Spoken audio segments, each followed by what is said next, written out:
Diving in the sea, if you couldn't keep your promise, why'd you lie to me? Now I'm on the long road with a gun in my mouth, watching go to sports live in a hungry house. Reaching. Yes, I am reaching. Out.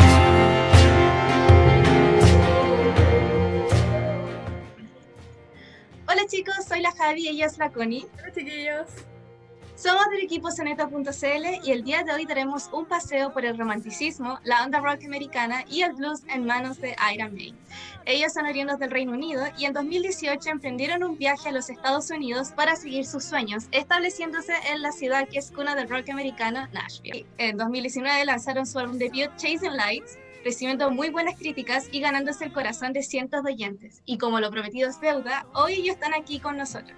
Así que démosle una cálida bienvenida a Stephanie Jean y Chris Turpin. Ellos son Ida Mae. Yeah. Hello guys. Hi. Oh, How you guys doing? How's been lockdown for you? it's been slow. It's okay for us. We have music to keep us busy, so Yeah. it's okay. We've missed touring, but it's not been too bad. It's not been for too us. bad. Yeah. We Yeah. made our next album at the beginning of the lockdown. Oh. So we've been very busy working on that and getting it all together and Yeah, sort of thing. and walking. And walking. Really important. Lots of walks. All we can do. So yeah, speaking of the current situation we're going through with the pandemic, many artists across the globe were forced to stop doing music. But in other cases, quarantine has sparked some creativity for some people. And it seems like that's your case because you released the EP Raining for You in November last year. Was it hard to write, record, produce it under these circumstances? Or did you feel more comfortable in all this creative process? Good question. Well, it changed everything. We had to we're quite used to rethinking things anyway. When you're in music, things change all the time. And you think you're doing one thing and then you're not, and you're doing something else. So we're quite used to adapting. We had to do some serious adapting for the record. But we had planned to make our next album a couple of months, kind of after the date the pandemic hit. So instead, we had plans to fly people out to Nashville and to make the record, and that just all went out the window. And we decided, well, we've just come off the road. Our last show was San Antonio in Texas, and everything just stopped. And we were supposed to have more shows, and everything was cancelled and we came back to Nashville. So we'd saved up our pocket money, and we decided, hey, we'll buy more recording equipment and we'll do it ourselves. So in that respect, it was quite nice because it was kind of like, well, we have to make the record now the best we can under these circumstances.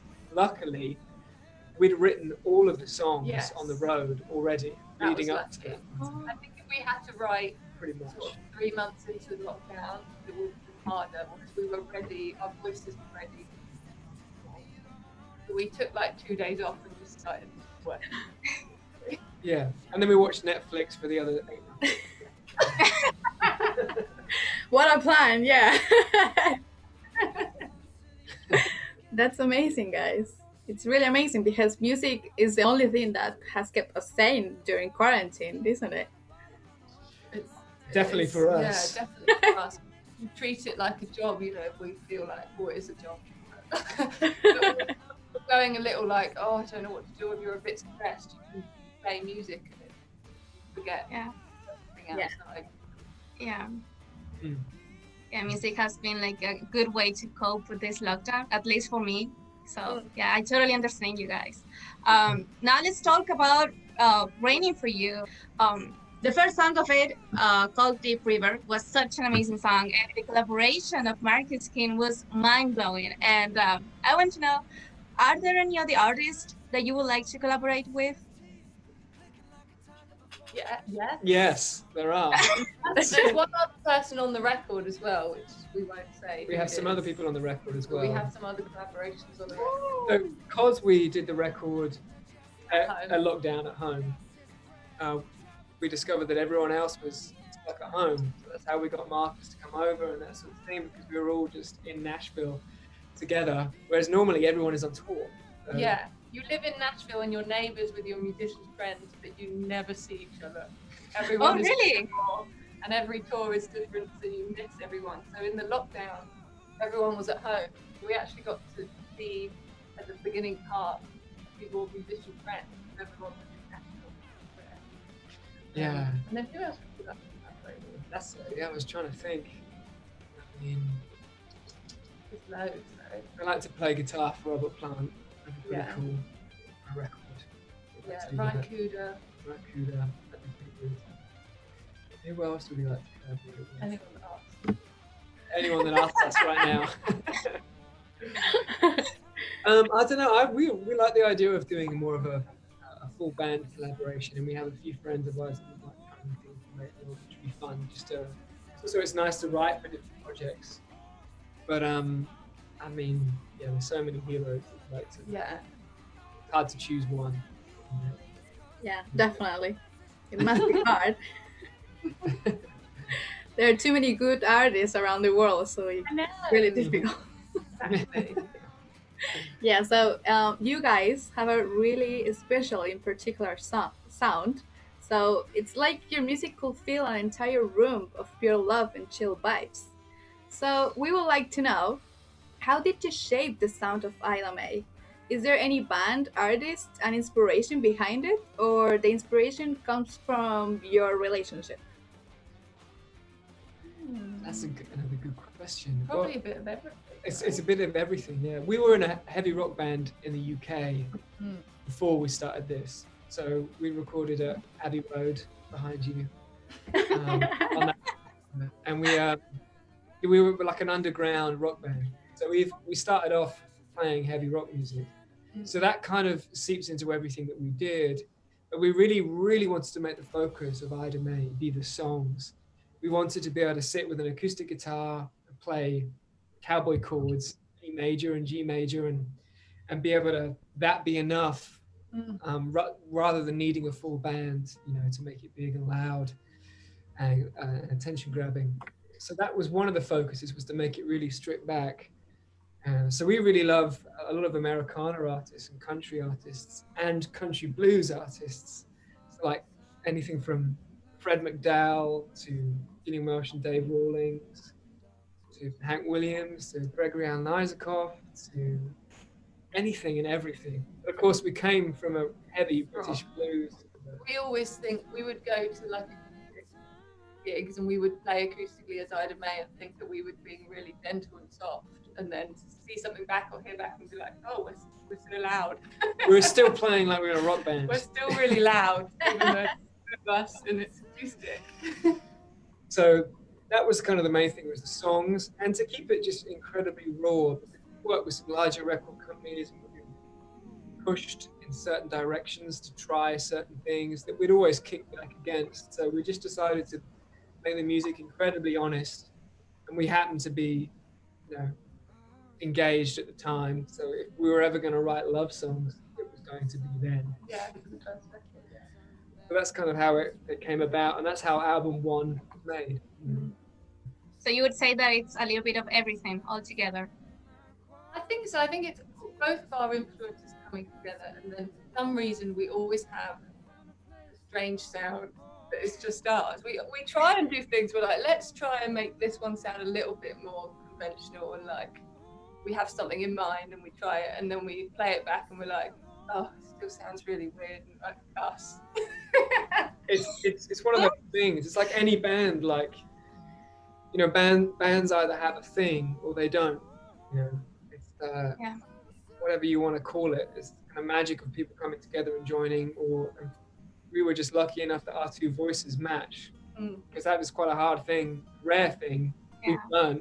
And we don't like to think about it or try and figure it out too much in case it disappears. I'm so paranoid, It's almost like you have a thing going on and I'm like, I don't want to know, just let it happen. All right. Based on your experiences so far, starting from Chasing Lights, which is a beautiful album, by the way, to Raining for You, could you recall an event that has marked a before and after for Ida Mae? Something that you would be like, all right, this is it. It's finally happening. I think when we moved to America, that was a big deal for us, you know, and also because we were getting a lot of tours in America, but flying out and then flying home. And then when we got there, we just never stopped touring. Like a continuous, and it got bigger and bigger, and the shows got bigger. And then obviously, I think the tour with Greta Van Fleet, when we did that, and it was just the two of us at stadiums, we were like, oh shit, okay. Real, this is real. It's just got serious. It's funny when you're in a No. band or you start a project, because it, you always have a sense of, it's either the edge of brilliance or just pipe dreams, because you kind of have this idea that I'm going to start a band, and we're going to have these records and these songs, and we're going to get signed, and we're going to go on tour and da-da-da. But at the time we began Ida Mae, you know, we crashed out of one band, and we had a record deal that went sour, then another one that we managed to get, and you know, we were in London, we were relatively broke. We had all these pipe dreams of going to America and what it could be like, and high hopes for the album and who we'd recorded it with. But it was still just, You don't know what's going to happen. you don't know what's going to happen. So when we landed in Nashville, we said yes to everything. We were playing for free pairs of jeans. We were Still play for still free playing for free jeans. You know, playing at, you know, weddings and, you know, well, even parties, anything, everything. Yeah. Until we worked our way up. And it was when, I think it was really when we got in front of the theatre crowds, the larger audience, Yeah, on the Marcus. we realized that our music in the US was landing. Really, we were impacting people in the way that we'd kind of dreamt yeah. and hoped that we could. And then very quickly from that, we had a response, quite loyal, small but loyal fans. And it's always that thing when you're a musician or you're creative, is you think what you do is great, and then you think it's terrible, and then you just don't know anymore.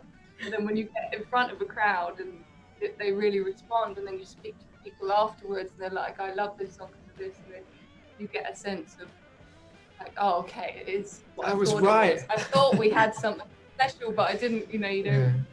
But it was, because you make it in a vacuum, especially album one, you make it in a vacuum. No one else is hearing it until it's put out in the world. But really, I think it was making fans. Yeah, That having was our the own turning fan point base. of, okay, this is different now. And it really informed the next album. That's great, guys. That's great. It's really a dream. Yeah. Yeah, that's amazing. I would like to ask you guys, from all your songs, which one do you think it captures the most the essence of Ida Mae? Another good question.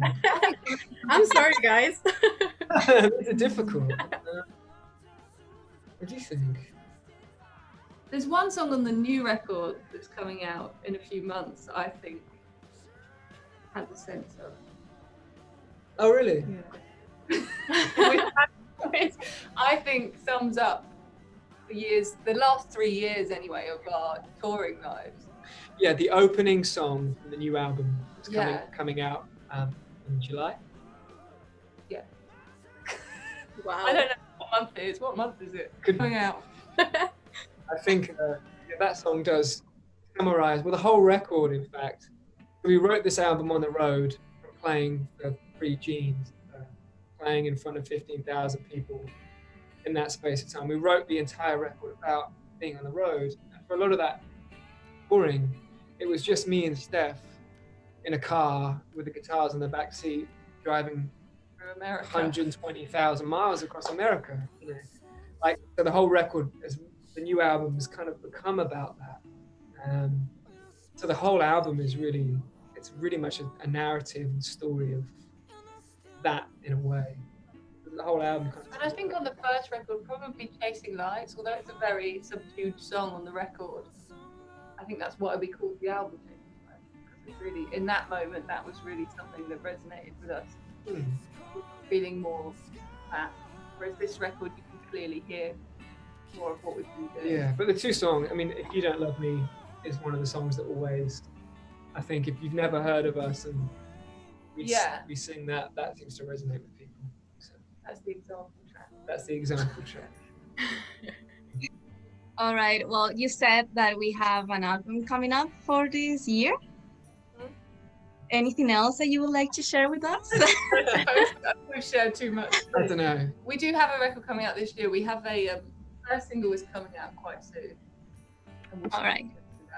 Yeah, so we recorded the entire Raining For You EP and the entire album and more, 18 songs right at the beginning of the lockdown. And so a few of the songs on the EP are on the album, like Deep River and Raining For You. But then the record is 13 songs. There's even more coming out. And it comes out this year. And it comes out this year, very soon. Yeah. We can't wait. Yes. Well, that's the other thing with the pandemic is you'll find that we could have put this album out much earlier, but we thought that we might be back on the road. We thought we might be on the road by the time spring. It comes out, but I don't think. But now it's not going to happen, so Yeah. it's just coming out anyway. You know. Yeah. Talking about touring and listening your songs all around the world, how do you feel, guys, that your music is being heard everywhere here in Chile too? I mean, we all love you. It's amazing. Amazing. Well, we had no idea. You know, you never really know where a song is going to end up when you write it. You write it at the end of your bed, in your bedroom, and you sing it, and then you record it, and then really it becomes something else. So it's kind of it's real, actually. It's quite overwhelming, I think. If you're at a show and people are singing back, or when people do covers on Instagram and stuff. Yeah. I mean, it's just amazing, and you never take it for granted, and you sort of need those things. The industry gets quite rough and quite, you never know if you're good enough or if it's so competitive. It's a nice industry to be in, whereas the actual music side of it, it's a great honour for your songs to become part of people's lives. Yeah. Take on an extra life. Just amazing. Yeah. And well, we know that now because of the current situation, there are no tours anymore, unfortunately. But maybe you've heard that Latin American crowds are a little bit or a tiny bit wild and loud. And I don't know, would you like to experience that? I mean, like doing a South American tour in the future, of course, once all of this situation is over, of course, the pandemic. We would love that. We were proud with my family. Well, we're coming. Yeah, we would absolutely love to find a way to. And I'm sure we will. Yeah. Especially if people ask. Yeah. That's amazing. So that means that maybe we can expect you to come to Chile, maybe in the future. Maybe. Let's just say yes. We're gonna be there. It doesn't matter. Well, that's good to know. It would just be us four, but that would be great. Well, as you guys may know, we ask some of your fans to drop some questions for you. So let's jump into it, shall we? Yay! All right. The first question is by Anna, and she's asking, do you have any rituals before the concerts or when you're making songs? Rituals. Before we go on stage, We do a lot of vocal exercises. We get nervous. And, we have a little shot of something. Sometimes a little shot of something. That's it. We don't have much of a ritual. Not too much of a ritual. No. I make sure my guitars are in tune and say a little prayer and that's it. But we always get really nervous. We do get very nervous. You're nervous up until you walk on stage, and then it's totally fine. It's strange. I think that's the only ritual. We warm up a little and then. Yeah. Well, there's only two of us, so it's not like we have a big. Let's have a good show. Yeah. We argue about the set list for quite a while. We'll argue about the set list. Write the set list down. Yeah. That's about it, really. Keep quiet. We Yeah. like quiet. It's not very fun. Sorry, Anna. It's okay, guys. Don't worry about that. If it's alright for you, I mean, totally fine. The second question comes from Alba, and she wants to know what's the craziest thing that's happened to you on tour? Oh, do you know what? There's so many. Endless. Because especially when you tour with a very small crew or on your own, there are more crazy things happen. Because, like when we toured in the band, you're sort of like a little gang and you are on your own all the time, whereas when there's two of us, especially when we look like this in like wild parts of America, lots of things happen. Yeah, I Do mean, you think of anything about that? we've met. Because, I think as well because we look quite approachable. We get a lot of people that just come and hang out and talk. You know what happened actually, From- which is I mean, good, how- that guy jumping on stage.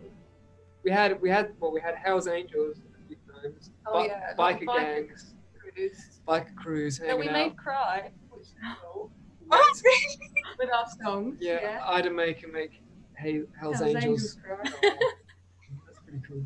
We had one show somewhere in America, and we were playing at Blues. Ida Mae, the song we're named after, and we just finished the second verse.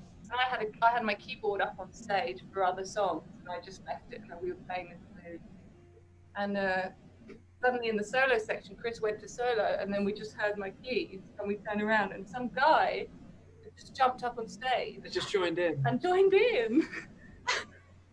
And we had to be like, Sorry. no. It's not really that sort of a thing. Yeah.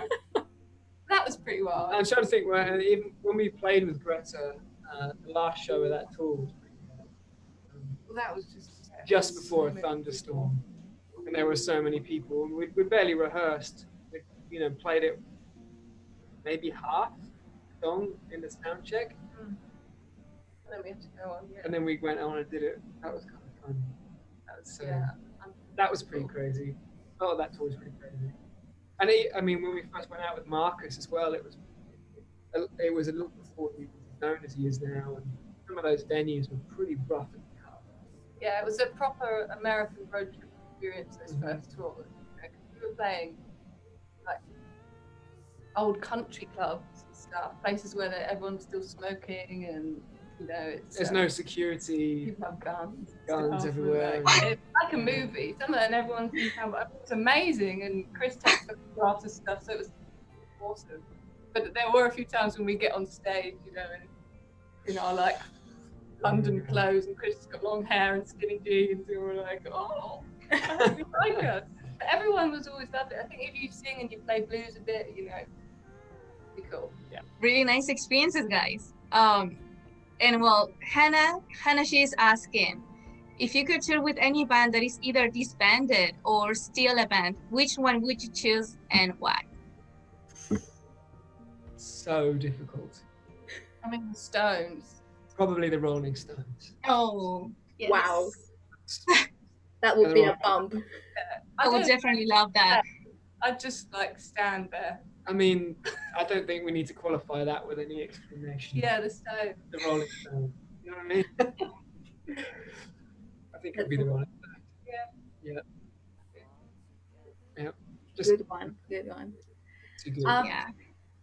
The fourth question is from David, and he would like to know if there's any anecdote in particular with Greta Van Fleet.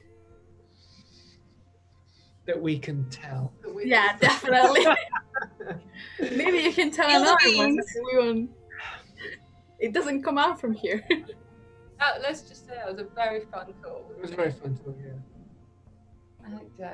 Anecdote. I'm trying to think. Well, so the show that when we played with them, I'm wearing this big, extravagant white and black leather jacket with tassels, which is a gift from those guys at the end of the tour. Yeah. That was pretty cool. That jacket also ended up on another artist's album cover. Yeah. A guy called Logan Ledger, a friend of ours. He's a country artist. I took the picture for his album cover, and he wore And that he's jacket. wearing that jacket that Greta gave us. That's That's kind an of anecdote. That's an anecdote. Yeah. That's a cool anecdote. What else is there? Well, actually, a lot of times when we went live during the pandemic, Josh asked to join our Instagram. And Jake won. And Jake asked But to join. there's so many fan accounts. There's so many fan accounts that we didn't know it was them. We had no idea that it was actually them. And then, we like, oh, sorry, we thought it was someone else. There was loads of great artwork, I should say, on that tour as well, because a lot of the Greta fans draw and make collages of them, and then we started being put into them. So that was one of my favourite bits of that tour, is every evening after the show we would be in like the cosmos with like a unicorn and Josh, and like it was awesome. That's funny. Yeah. That's so cute. Well, lastly, we have Florencia, and she's asking, what advice would you give to a musician who is just starting their career? Another good question. Well, it probably sounds like a cliche, but I think the main thing is to work on your songs. That's literally the biggest advice I think I can humanly give. And I think as well today, and the music industry has got, we started when we were younger, but it's got even more complicated, especially for young bands, the support band and everything. And that I think you have to kind of get good at, you have to be able to do your social media to maybe make your own music video. You need to be able to record really good demos at home on GarageBand with a half-decent microphone. You need to be able to maybe program some beats and get some friends in to play bass and drums. Because it's getting harder and harder now, especially for rock and roll bands and real music outfits to survive. So you have to get really tough and you have to pull up. Yeah, so, and to just play live, and to not expect to just magically be famous to the industry. I think keep playing. With Instagram and TikTok and the record companies and instant stardom, I think a lot of people feel this hand of God is going to come down and pick them from obscurity and make them, you're a star now. In actual fact, that's incredibly rare. And when it looks like that's happened to someone, it's probably taken 10 years. So I think the best thing to do is to go out and play. I mean, me and Steph, we used to play at open mic nights, 2 or 3 a night. And we just played in front of people, especially right now, aside from the pandemic. I think a lot of people don't get to go out and play in front of people because you can go viral and all of a sudden you have a career, but you haven't really gone out and played in front of anybody. And you don't really know a song until you played it in front of people that aren't just your close friends and family. And also it takes a long time to be comfortable on the stage. Yeah. So I think it's really practice writing good songs, practice playing them, and be good at everything. That's a lot of work. Do everything yourself. Do everything yourself. Don't rely on anyone. Don't rely on anyone. Well, that's all for today, guys. Thank you very much for joining us. We're looking forward to what's going for you guys in the future, so we wish you the very, very best. We hope to see you soon in Chile when quarantine is over and all that stuff, so we can all fall in love with your music. Thank you so much. Thank you so much for having us. This is our first interview in that part of the world. We're looking for the day when you finally come here to Chile. And before saying goodbye, can you send a little message to your Latin American followers? Something like, un saludo a todos nuestros fans de Sudamérica, somos Ida Mae, aquí en Soneto.cl. Hola. No, don't worry.